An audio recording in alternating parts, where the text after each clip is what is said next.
Welcome to another edition of As the Volume Turns.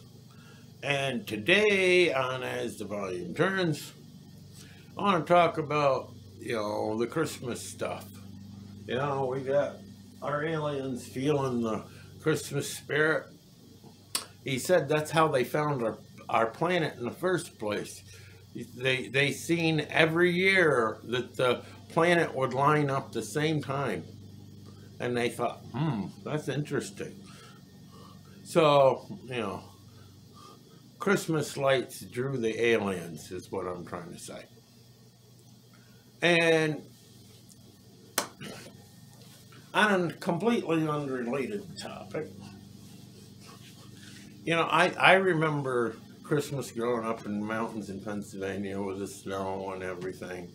And there's two musical things that I remember the most, other than all of the Christmas pageants that I had to sing in. In our house, we had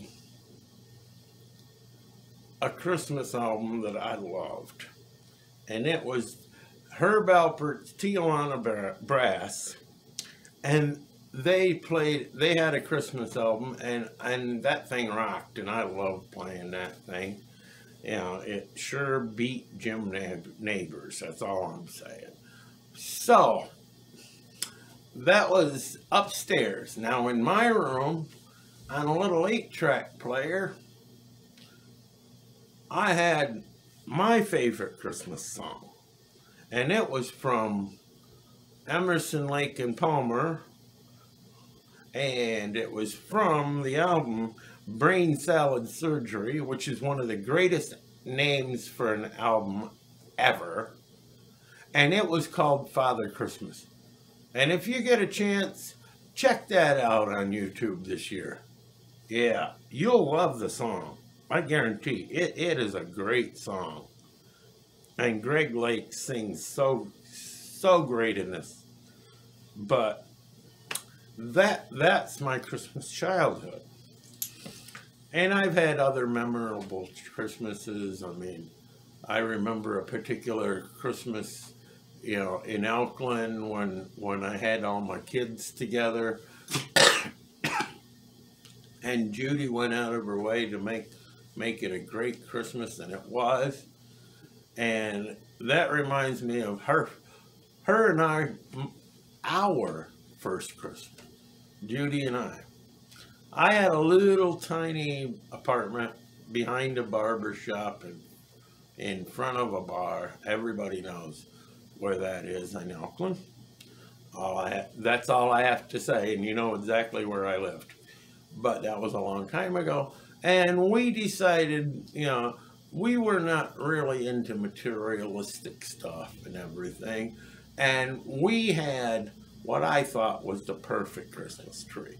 We had a wine jug, an empty wine jug, and we took a branch from a pine tree and put it in there and put a single red bulb on it, and it looked just like the Charlie Brown Christmas tree. And that was our Christmas.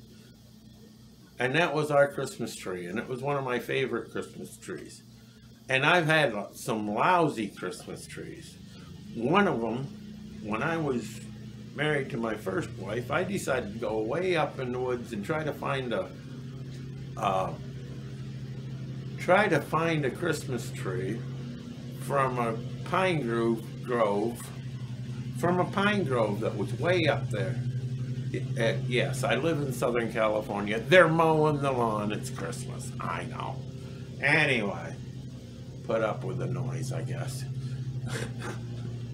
But for the love of God, I could not find that pine grove. And I got desperate, and apparently it was a hardwood forest because there was not a pine tree in sight for miles and miles. And I finally found a pine tree. I was like, well, this is going to have to do it. So I had a saw with me because I've been carrying it for, my 5-mile hike or 10 miles, however many miles I looked searching for this pine tree. And I finally got this Christmas tree. I brought it home. I put it in the living room, and I realized it was just a little bit more pathetic than, I don't know, the Rockefeller Center Como Blasio tree.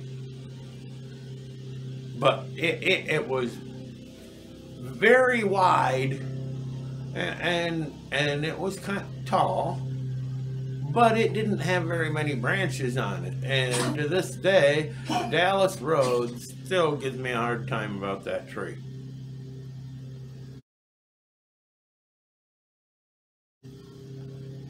And these are my Christmas stories of yesteryear, and I hope this year you have a great Christmas, and I hope everybody gets what they need for Christmas. And Merry Christmas, dude. Rick and Zuby, it's Christmas.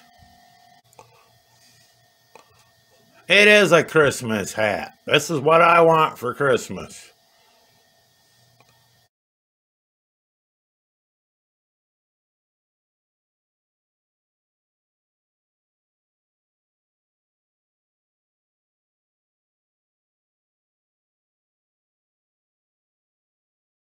An HDR production.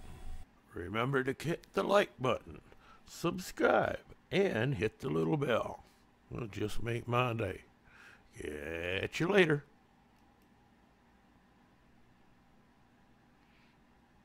I think I got it.